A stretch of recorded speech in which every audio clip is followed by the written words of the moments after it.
Hi, நான் Emmanuel. இன்னைக்கு என்ன வீடியோ நம்ம பார்க்க போறோம்னா, மணக்குளம் அப்படிங்கிற ஊர்ல பெருங்கற்களத்தை சார்ந்த தடயங்கள் கிடைச்சிருக்கு. அதை பற்றி வீடியோல பார்க்க போறோம். பார்க்கலாமா? சிவகங்கை மாவட்டம் மானாமதுரை வட்டம் மணக்குளம்.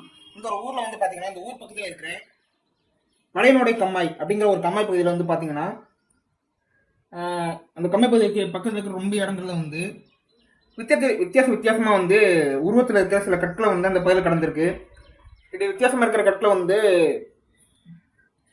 இருக்கிற வந்து தகவல்படி வந்து தொழில் ஆய்வாளர்கள் அந்த இடத்துல வந்து ஆய்வு பண்ணி பார்த்துருக்காங்க. ஆய்வு பண்ணி பார்க்கும்போது அந்த இடத்துல வந்து பெண்கள் சார்ந்த இரும்பு உருக்காலை வந்து கண்டுபிடிச்சிருக்காங்க. மொத்தம் 2 இரும்பு உருக்காலை இருந்திருக்கு. அது மட்டும் இல்லாமல் அந்த வளையனோடை கம்மாய் பகுதி பக்கத்தில் வந்து பார்த்தீங்கன்னா ஏராளமான இரும்பு உருக்கழிவுகளும் துண்டு குழாய்களும் மேற்பரப்பில் வந்து கலை வழியே வந்து கிடைச்சிருக்கு. ஆனால் வந்து எடுக்கப்பட்ட விஷயங்கள் எதுன்னு கேட்டிங்கன்னா, கண்டெடுக்கப்பட்ட ஒவ்வொரு குழாயும் வந்து பார்த்தீங்கன்னா குழாயோட எச்சங்களில் வந்து பார்த்தீங்கன்னா மத்தியில் வந்து ஒரு 2 சென்டிமீட்டர் அளவில் வந்து துவாரம் இருக்கிற மாதிரி குழாய் வந்து கண்டுபிடிக்கப்பட்டிருக்கு.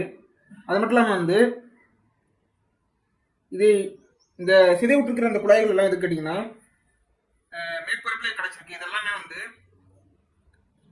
இரும்பு உருக்காலை வந்து அடுப்பு வந்து எரிய வைக்கிறதுக்காண்டி, அதாவது வந்து உலையை வந்து எரிய வைக்கிறதுக்காண்டி வந்து பார்த்தீங்கன்னா குழாய் மூலமாக வந்து காற்றை வந்து நெருப்பை வந்து நல்லா எரிய வைக்கிறதுக்காண்டி காற்று செலுத்துகிற ஒரு விஷயமா வந்து அந்த குழாயில் வந்து இருக்கிற வந்து தெரிய வந்திருக்கு. அதுக்காண்டி வடிவமைப்பு வந்து பயன்படுத்தணும் அப்படின்னு ஆய்வாளர் சொல்றாங்க.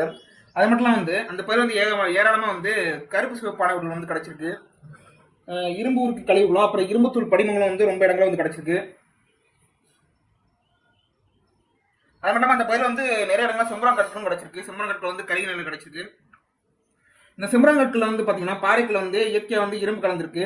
இதை வந்து எரியூட்டி உருக்குனா வந்து அதன் மூலமா வந்து இரும்பை வந்து பிரித்து எடுத்துக்கலாம் அப்படிங்கிற விஷயத்த வந்து அந்த கால மக்கள் வந்து தெரிஞ்சு வச்சிருக்காங்க. அதனால வந்து இந்த பழங்காலத்தில் வந்த மக்கள் வந்து இரும்பு பொருட்கள் தயாரிக்கிற ஒரு தொழிற்கூடமா இந்த பயிர் வந்து பயன்படுத்திருக்கோம் அப்படின்னு தெரிய வந்திருக்கு. எனவே இந்த பகுதியில் கண்டுபிடிக்கப்பட்ட இந்த குழாய்களாகட்டும் அந்த இரும்பு உருக்களை கணக்கு தடயங்களாகட்டும் செம்பராங்கற்களாகட்டும் இந்த மாதிரி விஷயங்கள்லாம் வந்து பார்த்தீங்கன்னா இது 2000 வருஷத்துக்கு முன்னாடி வந்து இரும்பு காலத்தில் வந்து இதை பயன்படுத்திருக்கோம் அப்படின்னு வந்து ஆய்வாளர் வந்து சொல்றாங்க. ஸோ பெருங்கற்களை சார்ந்த தடயங்கள் வந்து இந்த ஊரில் வந்து கிடைச்சிருக்கு. So thank you. வேற வரலாற்று விஷயம் பேசினா கீழே கமெண்ட் பண்ணி முடிச்சு லைக் பண்ணுங்க, ஷேர் பண்ணுங்க, கமெண்ட் பண்ணுங்க.